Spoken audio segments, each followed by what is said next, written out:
Do you know most dangerous thing about a serial killer wasn't his violence, but his mind?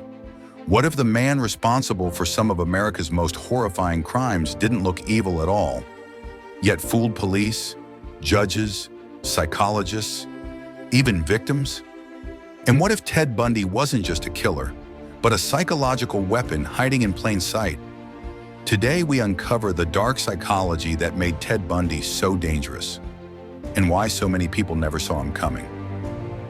In the early 1970s, Ted Bundy didn't fit the image of a monster. He was intelligent, soft-spoken, well-dressed. He studied psychology, volunteered on political campaigns, worked at a crisis hotline, comforting people in pain. To the outside world, Bundy was safe, trustworthy, normal, and that was the first danger. Psychologists later agreed on one unsettling truth. Ted Bundy didn't hide his darkness behind rage. He hid it behind charm. Bundy learned early that appearances could be weaponized. A cast on his arm, a smile, a polite request for help. He understood something most predators don't. People don't fear what feels familiar. Ted Bundy wasn't driven by chaos. He was driven by control. Investigators later found that Bundy carefully selected victims who represented powerlessness in contrast to his own insecurity. He didn't just want to kill, he wanted to dominate. Psychologists believe Bundy suffered from malignant narcissism, a rare but dangerous blend of narcissistic personality traits, antisocial behavior, sadism, and a complete lack of empathy. Bundy didn't experience guilt the way normal people do. Instead, he experienced entitlement. In his mind, victims were not human beings. They were objects, tools to satisfy fantasies that had been forming since adolescence. One of the most disturbing facts about Ted Bundy is this: his crimes didn't begin with violence, they began with fantasy. Bundy later admitted that violent pornography fueled his imagination for years. These fantasies grew darker, more obsessive, and more demanding. Eventually, imagination was no longer enough.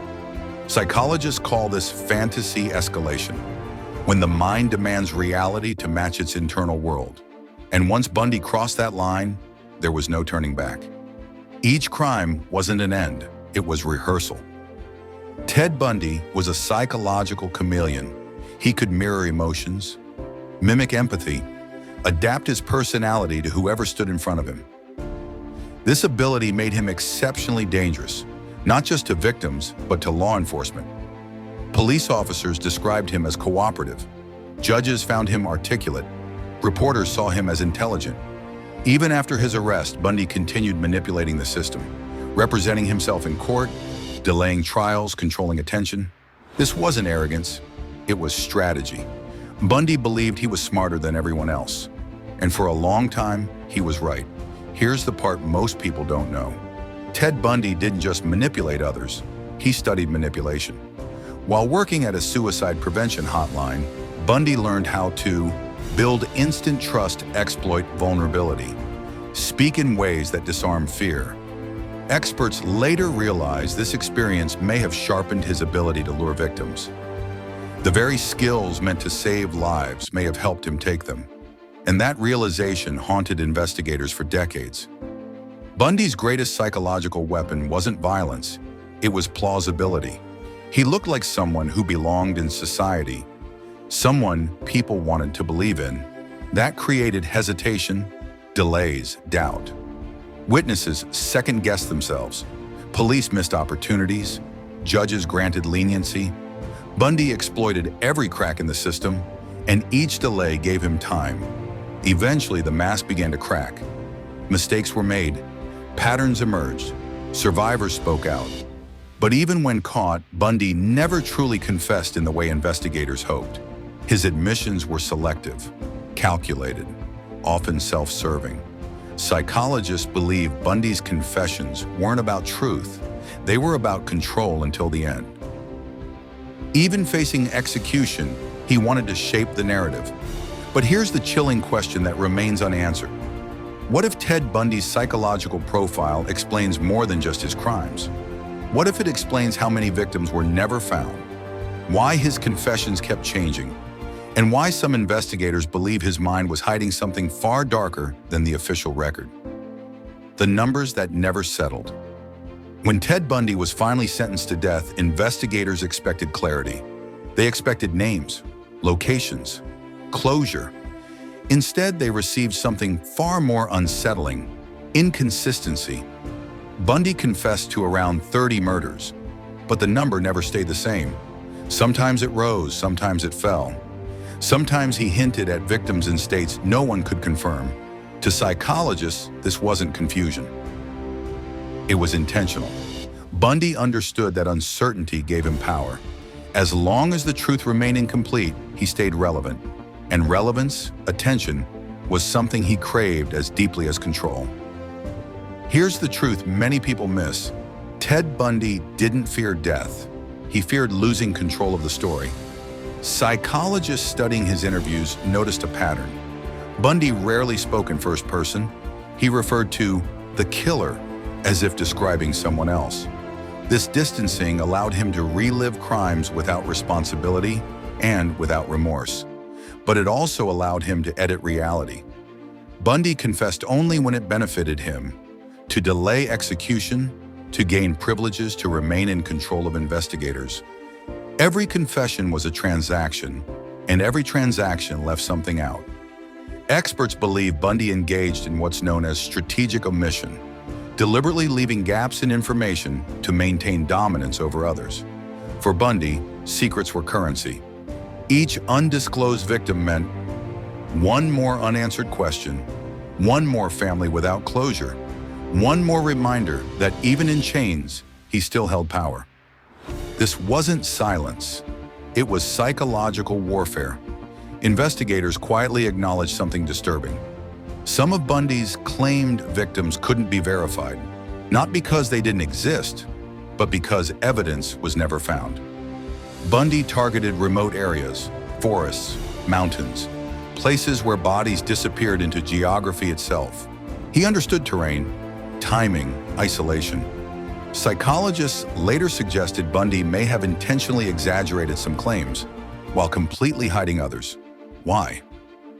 Because uncertainty kept everyone guessing, and guessing meant Bundy was still winning. One overlooked detail haunted investigators. Bundy's confirmed murders showed patterns, types of victims, locations, behaviors. But some disappearances linked to Bundy didn't fit those patterns at all. Different victim profiles, different methods, different timelines. This raised an unsettling theory. What if Ted Bundy wasn't one consistent killer, but an evolving one? What if his psychology changed over time? And what if some of his earliest or final crimes were never connected to him because investigators were looking for the wrong version of Bundy? Late in his life, criminal profilers began re-examining Bundy's psychology. One conclusion stood out. Bundy wasn't confessing to relieve guilt. He was confessing to shape memory.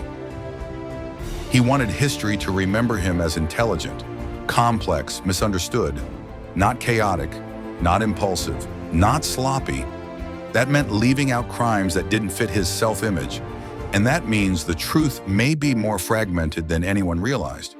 Here's the possibility that still unsettles experts today.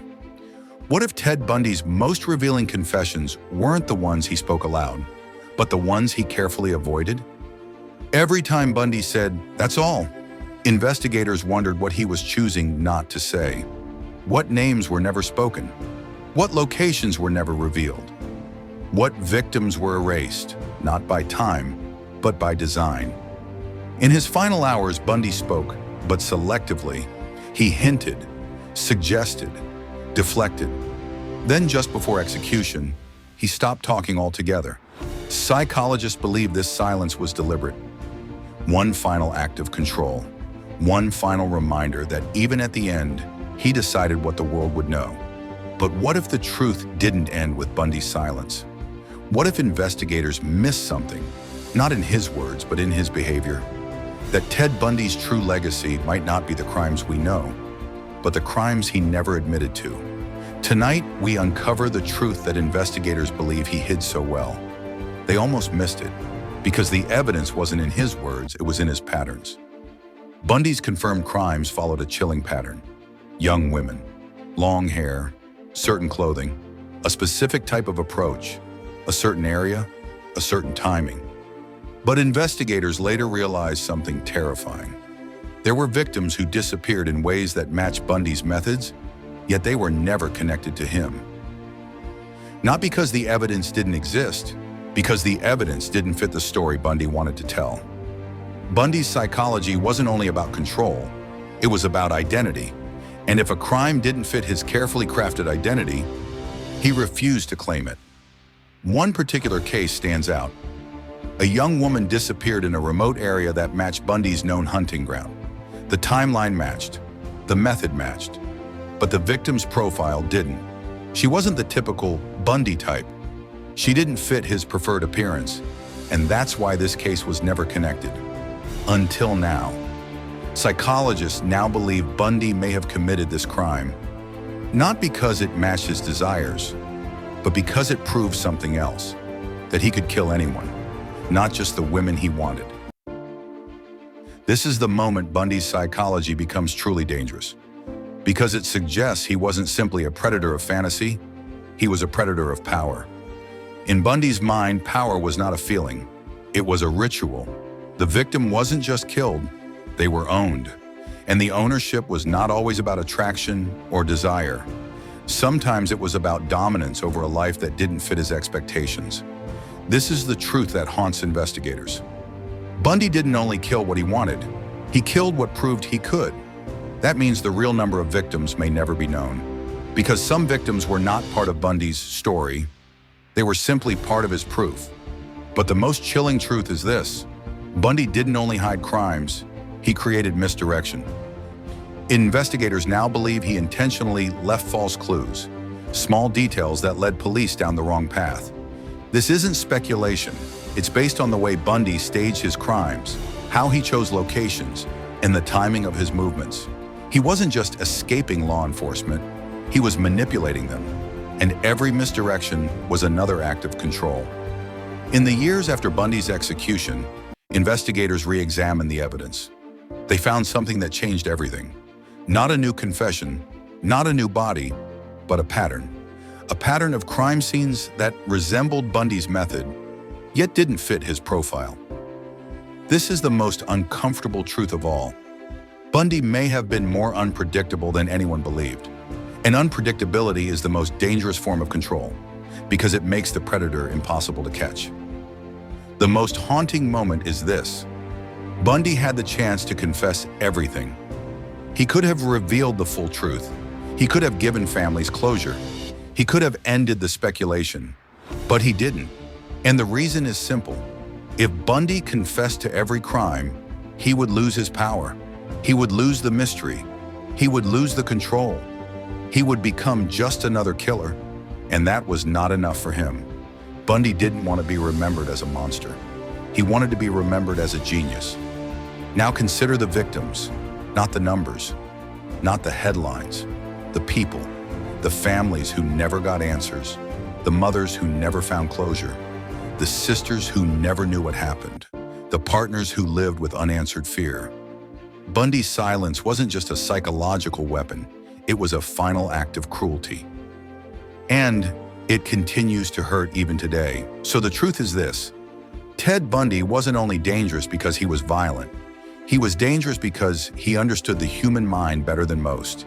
He knew how to manipulate fear, trust, and attention, and he used that knowledge to become one of the most terrifying predators in history.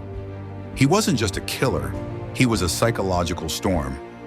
If you want to uncover more chilling true crime mysteries like this, subscribe to Echoes of Crime. Turn on notifications so you don't miss out. And now we want to hear from you. Do you believe Bundy's true victim count will ever be known? Comment below and tell us what you think, because the truth may be buried, but it's never gone.